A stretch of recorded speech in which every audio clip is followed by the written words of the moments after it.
Ce matin, le titre du message que j'aimerais de vous partager, ça s'intitule « Que pensez-vous de l'influence des parents sur la foi des enfants et des petits-enfants? » Et j'aimerais qu'on puisse lire. On va commencer en lisant un texte dans 2 Timothée, le chapitre 1, le verset 3 au verset 5, qui dit ceci. L'apôtre Paul il écrit à Timothée. Il dit « Je suis reconnaissant envers Dieu que je sers à l'exemple de mes ancêtres avec une conscience pure, lorsque sans cesse, nuit et jour, je me souviens de toi dans mes prières, je me rappelle tes larmes et je désire te voir afin d'être rempli de joie. Je garde en effet le souvenir de la foi sincère qui est en toi.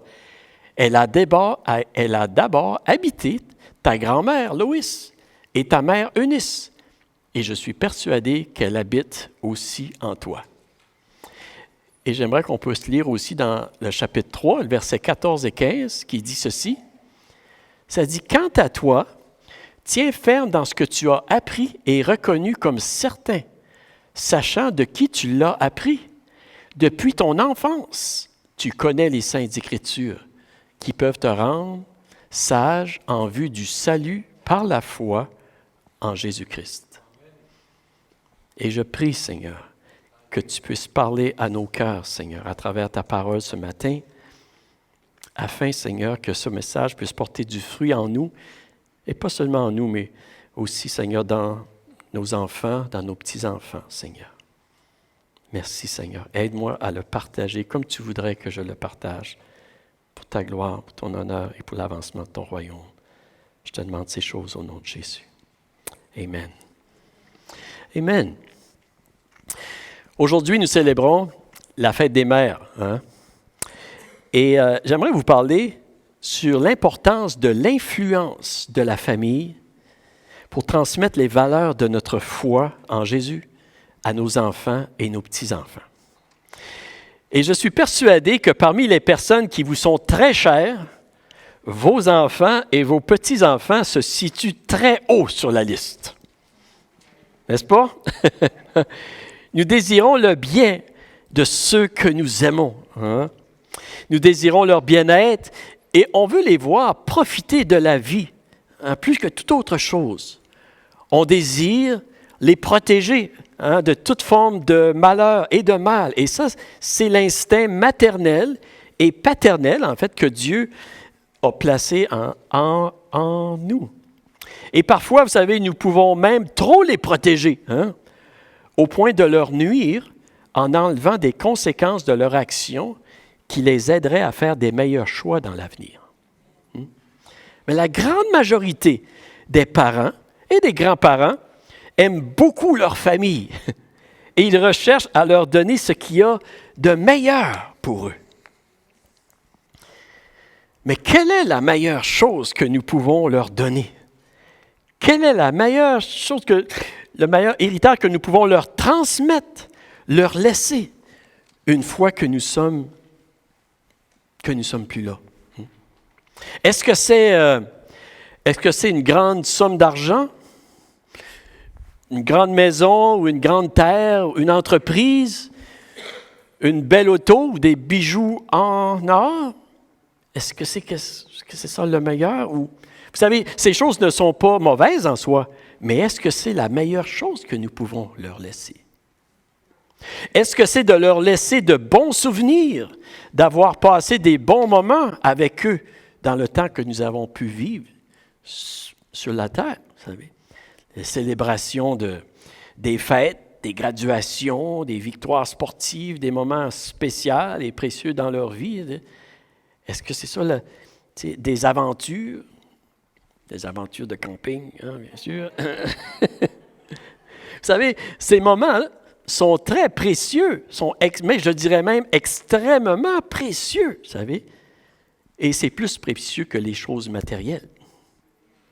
Et je vous encourage de profiter de toutes les occasions que vous avez pour vivre des moments précieux avec ceux de votre famille avant votre départ ou avant leur départ. Vous savez. Mais est-ce que c'est le meilleur héritage que nous pouvons leur transmettre?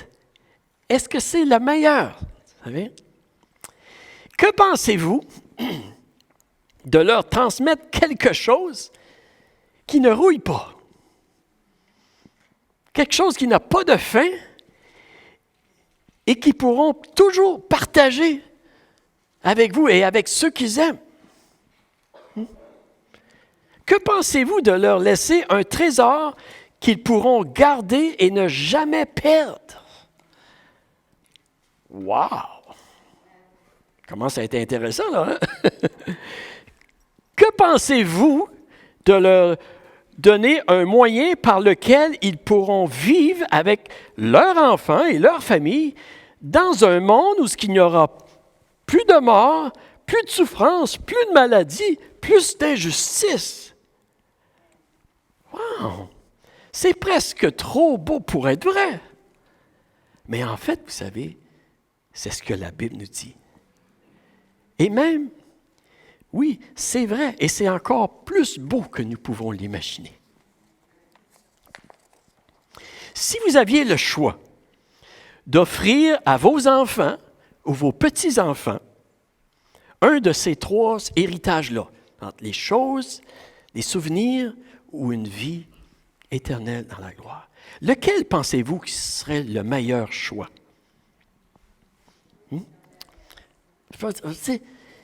C'est-à-dire quelque chose là, qui va rouiller, qui va perdre sa valeur, qui est d'une courte durée et d'une valeur minime, en comparaison avec un héritage qui ne finit pas, valeur inestimable. Lequel pensez-vous serait le meilleur choix? Ça ressemble un peu à qu'est-ce que vous avez comme que la Bible dit dans 1 Pierre, l'apôtre Pierre, il dit ceci. Hein? Il dit, « Béni soit Dieu, le Père de notre Seigneur Jésus-Christ, conformément à sa grande bonté, il nous a fait naître de nouveau à travers la résurrection de Jésus-Christ pour une espérance vivante, pour un héritage qui ne peut ni se détruire, ni se souiller, ni perdre son éclat. Il vous est réservé dans le ciel, à vous qui êtes gardés par la puissance de Dieu, au moyen de la foi, pour le salut prêt à être révélé dans les derniers temps. » Wow! Un héritage qui ne peut ni se détruire, ni se souiller, ni se flétrir. Et un peu aussi, vous savez, comme Jésus a dit ceci, hein, il dit, « Ne vous amassez pas des trésors sur la terre où les mythes et la rouille détruisent et où les voleurs percent les murs pour voler, mais amassez-vous des trésors dans le ciel où les mythes et la rouille ne détruisent pas, où les voleurs ne peuvent pas percer les murs ni voler. » Wow! Ça, c'est des beaux trésors. Ou bien non, même si, comme si Jésus lui dit, « C'est moi qui suis la résurrection et la vie. Celui qui croit en moi vivra, même s'il meurt. Et toute personne qui vit et croit en moi ne mourra jamais. » Wow! Quel est le meilleur héritage, vous savez, que nous pouvons laisser à nos enfants? Parce que nous pensons à ces choses-là, des choses matérielles, des bons souvenirs ou une merveilleuse vie pour l'éternité. Une vie sans fin. Voici, écoutez, la réponse est évidente, n'est-ce pas? Bien sûr, vous savez, la priorité de donner le plus d'importance à ce qui a le plus de valeur, sans oublier et même négliger le reste, c'est la bonne chose à faire. N'est-ce pas? C'est le bon sens de donner la priorité à ce qui a le plus de valeur. Surtout quand il y a une différence tellement grande. Vous savez, nous vivons dans une société qui a beaucoup mélangé les priorités des valeurs de la vie. Et j'irais même jusqu'à dire, vous savez, que notre société, dans plusieurs domaines, a complètement inversé l'ordre des priorités. En d'autres mots, ils ont inversé le bon sens des valeurs de la vie, vous savez. Est-ce que cette influence des mélanges, des priorités que nous voyons se dérouler dans notre monde, est-ce que ce mélange des priorités, est-ce qu'il s'est infiltré dans l'Église du Seigneur? Qu'est-ce que je vous partage ce matin? Là, je veux juste que vous le sachiez. Là. Je le partage à moi aussi, OK? Parce que ça me fait réfléchir. Je vais vous dire, là, ça me fait extrêmement réfléchir, ce message. Mais je crois que le Seigneur, il veut nous dire quelque chose ce matin. Puis je vous partage parce que je crois que le Seigneur veut nous parler ce matin. Est-ce que cette influence des mélanges de priorités s'est infiltrée beaucoup dans l'Église aujourd'hui? Comme croyants, vous savez, en Jésus-Christ, nous vivons dans le monde. Et si nous ne sommes pas prudents, nous pouvons être beaucoup plus influencés que nous le pensons par la culture et la pensée de notre monde qui nous entoure. Est-ce que nous avons été influencés? Est-ce que nous sommes influencés? Puis peut-être que vous me dites, là, Pasteur Luc, là, relax, là, tu sais, ou... Hein? OK. Je vais vous poser d'autres questions. Est-ce que beaucoup d'importance a été donnée dans les dernières années à la prospérité matérielle, même dans l'Église du Seigneur? Dans l'acquisition de toutes sortes de choses matérielles, comme si c'était la vraie vie, comme si c'était la plus grande bénédiction de Dieu, que c'était d'acquérir plein de choses matérielles, plein d'argent possible. Est-ce que beaucoup d'importance a été et est encore donnée aujourd'hui à profiter des activités de la vie actuelle, comme les sports, les loisirs, les voyages et toutes ces choses? Est-ce qu'il y a beaucoup d'importance qui a été dirigée dans cette direction-là? Est-ce que même dans l'Église du Seigneur, l'acquisition du matériel et la participation à des activités a surpassé l'importance de prendre soin de notre âme, de notre relation avec Dieu, de l'endroit où nous passerons l'éternité et où nos enfants et nos petits-enfants passeront l'éternité?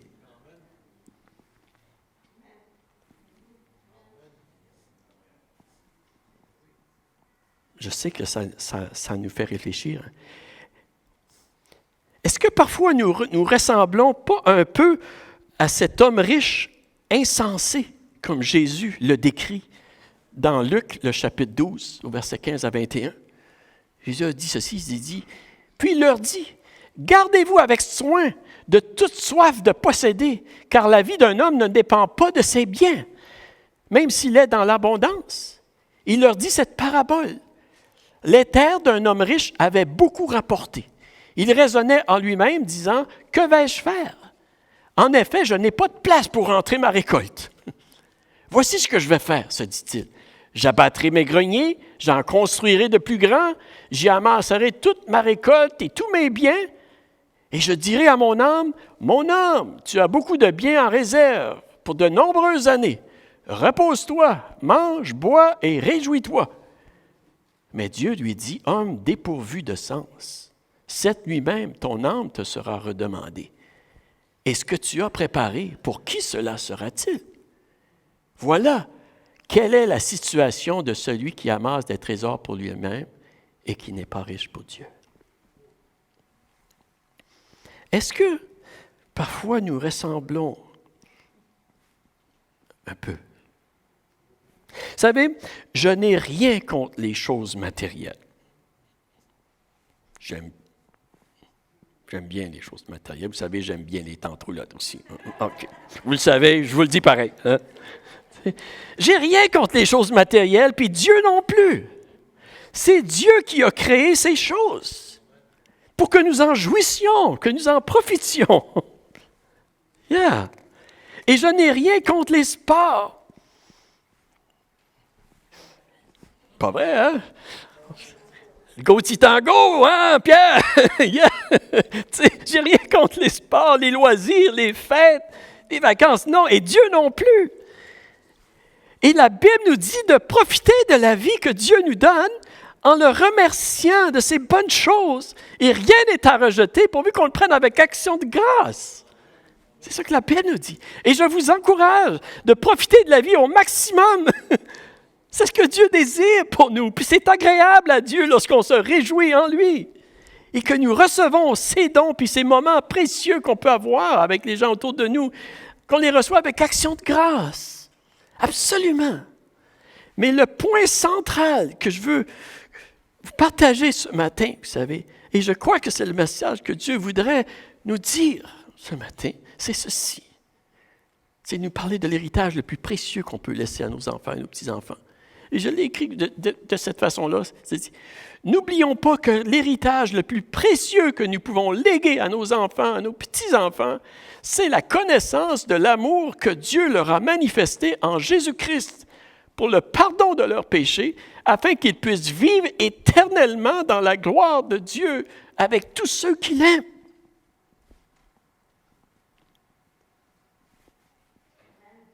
Amen? Oui, c'est la chose, c'est le meilleur. La chose. Et j'aimerais de voir 3 choses rapidement concernant cet héritage-là que nous pouvons laisser à nos enfants ce matin. Premièrement, c'est que c'est une connaissance de Dieu qui leur servira dans la vie présente aussi. Pas juste dans l'avenir, mais dans la vie présente ici aujourd'hui. Vous savez, Jésus a dit ceci, hein? Il dit, « Le voleur ne vient que pour voler, égorger et détruire. Moi, je suis venu afin que les brebis aient la vie et qu'elle l'ait en abondance. » Cet héritage, vraiment, cette connaissance va leur servir non seulement dans le futur pour l'éternité, mais ça va leur servir aussi dans le moment présent, aujourd'hui. La vie abondante, vous savez, ça commence maintenant et c'est en connaissant l'amour infini de Jésus que nous pouvons expérimenter.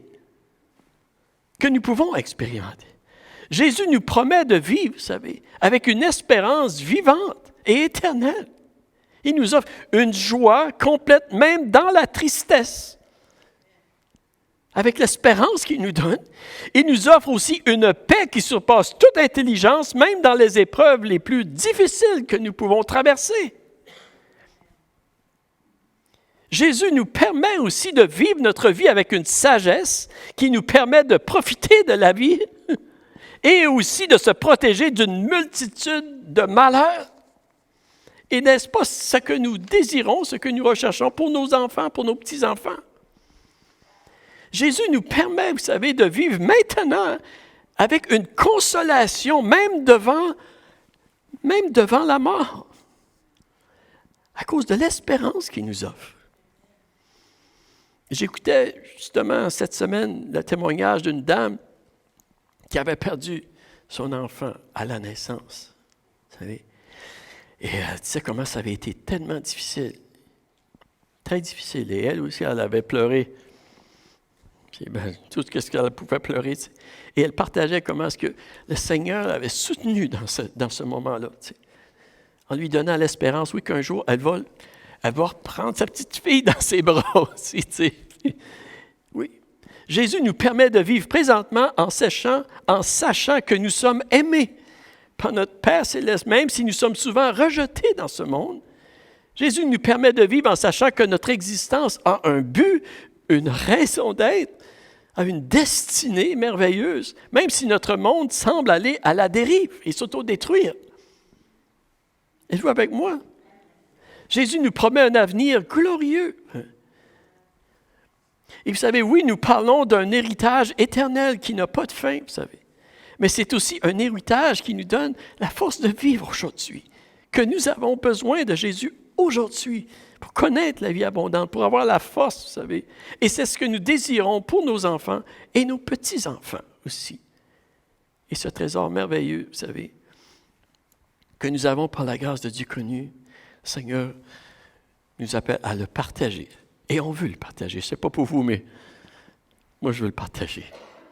Je sais pour vous aussi, vous voulez le partager. Amen. Fait que c'est une connaissance de Dieu qui leur servira dans la vie présente aussi. Et concernant cet héritage-là, vous savez, cette connaissance, simplement, vous savez, c'est une connaissance de Dieu qui doit être transmise par les parents.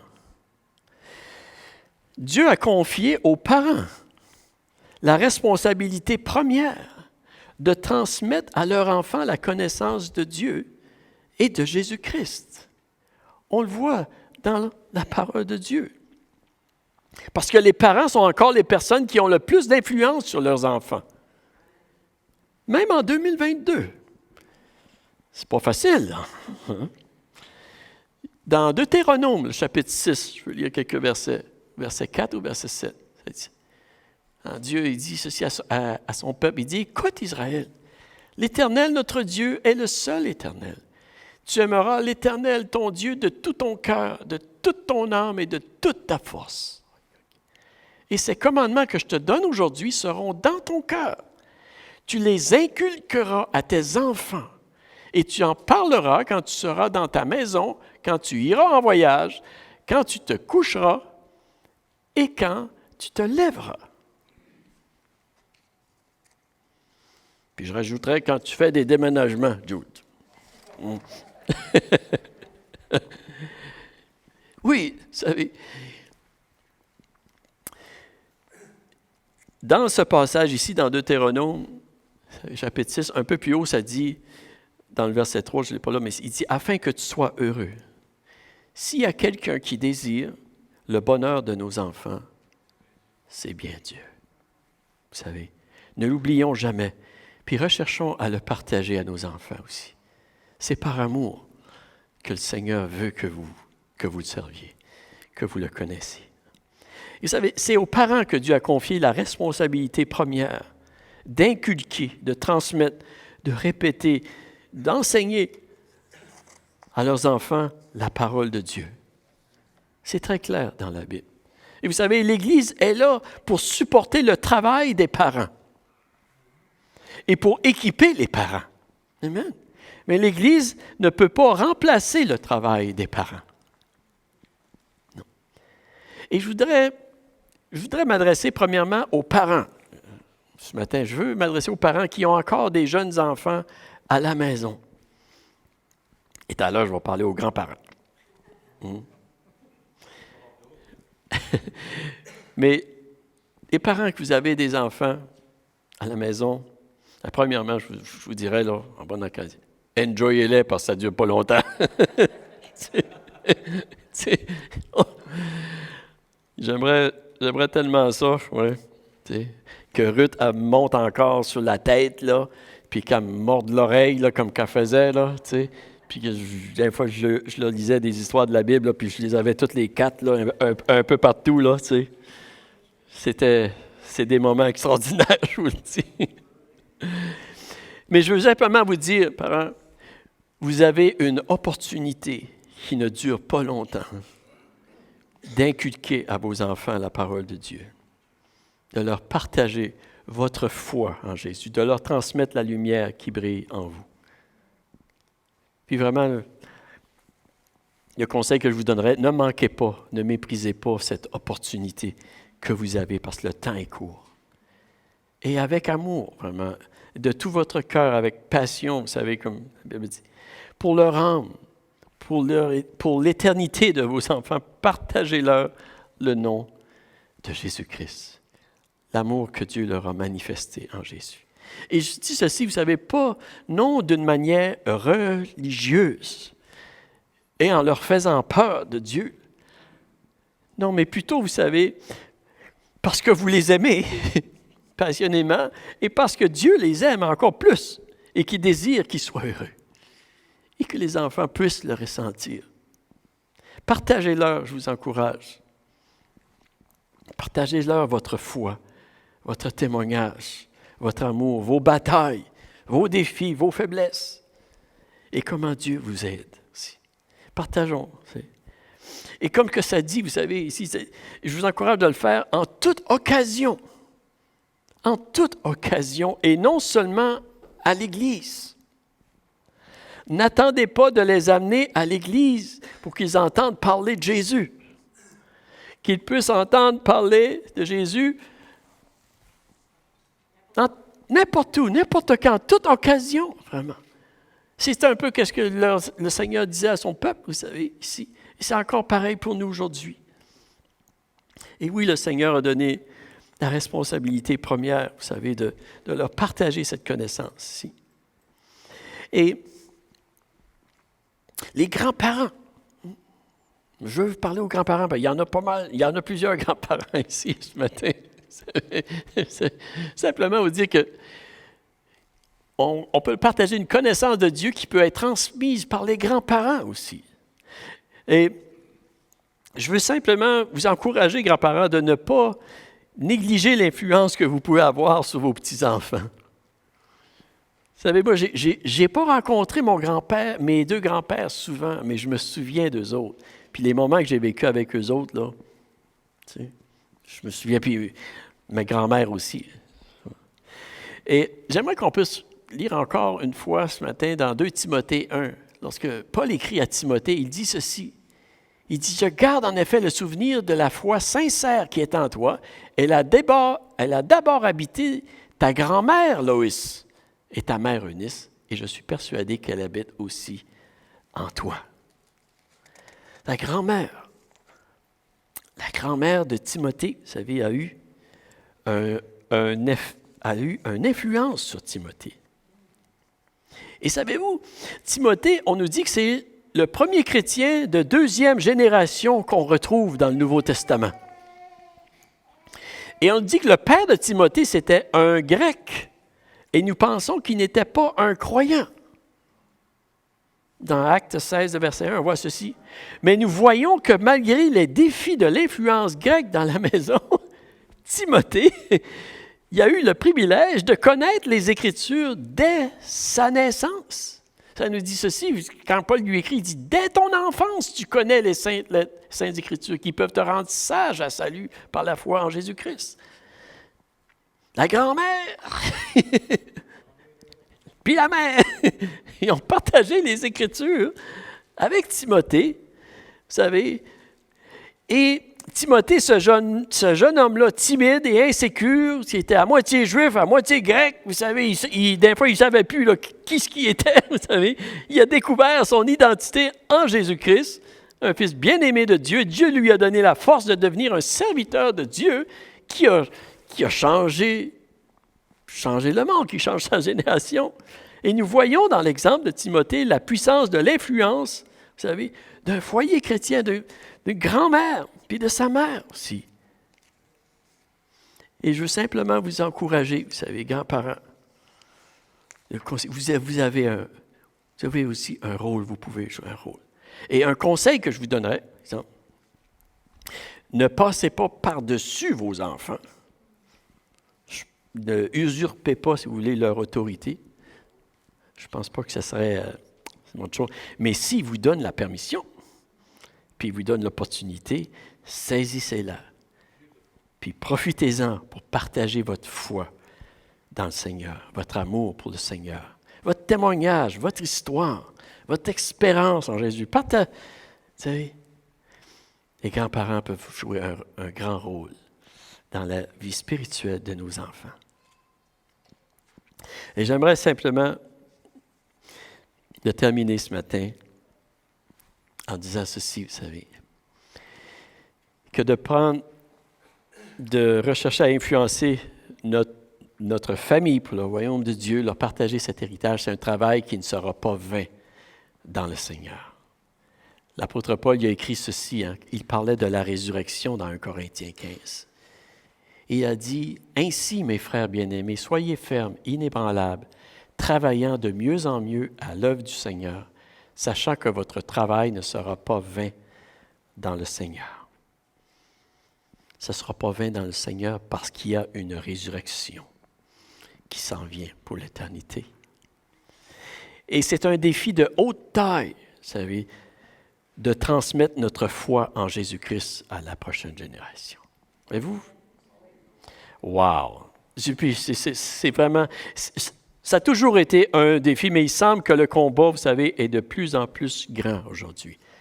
Avec l'influence qu'il y a, la communication, les valeurs, et même les valeurs de notre culture qui opposent les valeurs chrétiennes de la foi en Jésus, de plus en plus. Et vous savez, j'ai le sentiment souvent que c'est comme si nous faisons face à un géant, Goliath. Tu sais? Mais je veux vous dire que tout comme David a vaincu Goliath, rappelons-nous que notre David, Jésus, le fils de David, est plus fort que Goliath dans ce monde. Amen. Et nous pouvons, oui, nous pouvons, vous savez, nous pouvons avoir une influence. Puis je voudrais aussi vous dire qu'il n'est jamais trop tard pour apporter une influence positive sur nos enfants puis nos petits-enfants, malgré nos défaillances. Parce que, écoutez, là, on a tous failli à quelque part. T'sais. Mais malgré nos défaillances, nous pouvons. Et vous savez, quand je pense à ceci, quand je pense à mes enfants, mes petits-enfants, puis j'ai hâte de les voir. Mais vous savez, pour moi, c'est une raison et une cause grande, assez, qui vaut la peine pour me lever à chaque jour, vous savez. Et puis de demander au Seigneur que sa grâce repose sur ma famille, sur mes enfants, sur mes petits-enfants, parce que je veux passer l'éternité avec eux autres. Vous savez? Pour moi, c'est une raison, vous savez, aussi, c'est une raison pour me fortifier dans le Seigneur afin que je puisse être une lumière pour mes enfants, pour mes petits-enfants, afin qu'ils viennent eux autres aussi à connaître la lumière. Pour moi aussi, c'est une raison, vous savez, pour m'agenouiller comme dans mon cœur, c'est comme ça, vous savez, puis demander la grâce de Dieu. Pour moi, c'est une raison valable pour servir le Seigneur aujourd'hui. C'est une raison valable, vous savez. C'est une raison valable pour nous détourner du mal, pour être un exemple pour nos enfants. Êtes-vous avec moi ce matin? Et c'est une raison valable aussi, vous savez, c'est une raison valable pour aller à l'Église, afin de communiquer à nos enfants et à nos petits-enfants l'importance de la foi en Jésus-Christ, par nos paroles et nos actions aussi. Parce que nous parlons plus par nos actions qu'on parle par nos paroles. Je suis content que vous dites encore Amen. Hein? C'est leur décision, c'est leur choix. Et oui, c'est vrai, on ne peut pas, et je ne veux pas qu'on prenne ce fardeau-là sur nous aujourd'hui. Absolument pas, vous savez. Puis je suis dans le même bateau que vous autres, là. Non, c'est leur décision, mais par la grâce de Dieu, vous savez, que le Seigneur nous aide à faire tout ce qu'on en a de possible pour les aider, les influencer à recevoir Jésus-Christ comme leur sauveur dans leur vie et à marcher avec lui. Amen.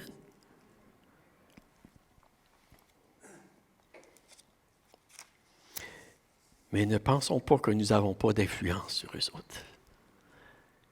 Plus que nous pensons, je crois vraiment. Alléluia. J'aimerais qu'on se lèverait debout ce matin.